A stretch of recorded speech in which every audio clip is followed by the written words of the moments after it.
తెలంగాణ ఆవిర్భావ దినోత్సవ వేడుకలు ఘనంగా జరిగాయి. రాష్ట్ర వ్యాప్తంగా అన్ని జిల్లాల్లో జాతీయ జెండాలు ఎగురవేసి వేడుకలు నిర్వహించారు. పలు జిల్లాల్లో రాష్ట్ర మంత్రులు సంబరాల్లో పాల్గొన్నారు. మరిన్ని వివరాలు. తెలంగాణ ఆవిర్భావ దినోత్సవం సందర్భంగా ఊరు వాడ పల్లె పట్టణం అంతా సంబురంగా వేడుకలు జరిగాయి. ఖమ్మంలో నిర్వహించిన వేడుకల్లో డిప్యూటీ సీఎం భట్టి విక్రమార్క పాల్గొని జాతీయ పతాకాన్ని ఆవిష్కరించారు. అనంతరం పోలీసుల గౌరవ వందనం స్వీకరించిన భట్టి విక్రమార్క ప్రజలనుద్దేశించి ప్రసంగించారు. తెలంగాణను దేశంలోనే సుసంపన్నంగా నిలిపేందుకు సీఎం రేవంత్ రెడ్డి కృషి చేస్తున్నారని అన్నారు. ప్రజాప్రభుత్వం వచ్చిన అనతి కాలంలోనే రాష్ట్రం సుభిక్షంగా మారిందని, పేద ప్రజలకు ఆశాజ్యోతిగా నిలిచిందని భట్టి విక్రమార్క చెప్పారు. ప్రజా ప్రయోజనాలే ధ్యేయంగా పారదర్శకత, జవాబుదారీతనంతో రాష్ట్రంలో ప్రజాప్రభుత్వ పాలన కొనసాగిస్తూ అభివృద్ధి, సంక్షేమం సమపాళ్లలో రంగరించి జోడు గుర్రాల తరహాలో సుపరిపాలనదాన్ని పరుగులు పెట్టించడంలో సఫలీకృతమయ్యామని రాష్ట్ర ప్రజలకు తెలియజేస్తున్నాను. తెలంగాణ రైజింగ్ 2047 విజన్తో ప్రజాప్రభుత్వం ముందుకు సాగుతుంది. తెలంగాణ రాష్ట్ర అభివృద్ధికి, ఆర్థిక సామాజిక పరిపాలన రంగాల్లో ఆదర్శవంతమైన లక్ష్యాలతో తెలంగాణ రైజింగ్ 2047 విజన్ డాక్యుమెంట్ని రూపొందించినట్టు గౌరవ ముఖ్యమంత్రి శ్రీ రేవంత్ రెడ్డి గారు ఇటీవల జరిగిన నీతి ఆయోగ్ సమావేశంలో వెల్లడించారు.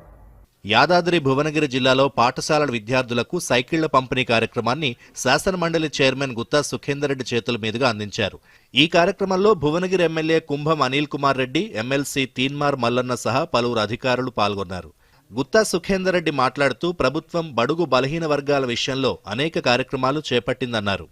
భద్రాద్రి కొత్తగూడెం జిల్లా పాల్వంచ సమీకృత కలెక్టరేట్ కార్యాలయంలో జిల్లా కలెక్టర్ జితేష్ వి పాటిల్ ఆధ్వర్యంలో రాష్ట్ర ఆవిర్భావ దినోత్సవ వేడుకలు జరిగాయి. కొత్తగూడెం ప్రగతి మైదానంలో జరిగిన వేడుకల్లో రాష్ట్ర వ్యవసాయ శాఖ మంత్రి తుమ్మల నాగేశ్వరరావు, ఎమ్మెల్యే కూనంనేని సాంబశివరావు పాల్గొన్నారు. ఈ సందర్భంగా మంత్రి తుమ్మల నాగేశ్వరరావు మాట్లాడుతూ రాష్ట్రాన్ని ప్రపంచ స్థాయిలో అగ్రస్థానంలో నిలిపేందుకు ముఖ్యమంత్రి రేవంత్ రెడ్డి నాయకత్వంలో తెలంగాణ రైజింగ్ 2047 విజన్తో ప్రజాప్రభుత్వం ముందుకు సాగుతుందని తెలిపారు. తెలంగాణ అవతరణ దినోత్సవం సందర్భంగా సిద్దిపేట డిగ్రీ కాలేజ్ క్రికెట్ గ్రౌండ్లో జాతీయ పతాకాన్ని మంత్రి పొన్నం ప్రభాకర్ ఆవిష్కరించారు. అంతకుముందు రంగదాంపల్లి అమరవీరుల స్తూపం వద్ద పూలమాలలు వేసి నివాళులర్పించారు. ఆదిలాబాద్ జిల్లాలో అవతరణ దినోత్సవ వేడుకలు ఘనంగా జరిగాయి.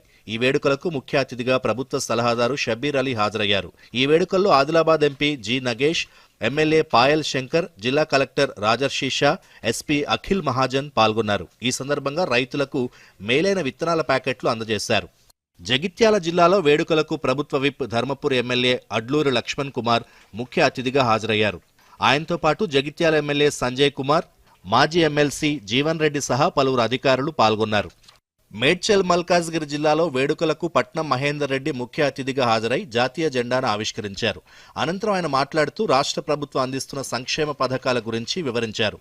ఈ సందర్భంగా పలువురు లబ్ధిదారులకు కుట్టు మిషన్లు, రాజీవ్ యువ వికాస పత్రాలతో పాటు రైతులకు నాణ్యమైన విత్తనాల్ని పంపిణీ చేశారు. మంచిర్యాల జిల్లా నస్పూర్లో గల సమీకృత జిల్లా కార్యాలయాల భవన సముదాయంలో తెలంగాణ ఆవిర్భావ దినోత్సవ వేడుకలు ఘనంగా జరిగాయి.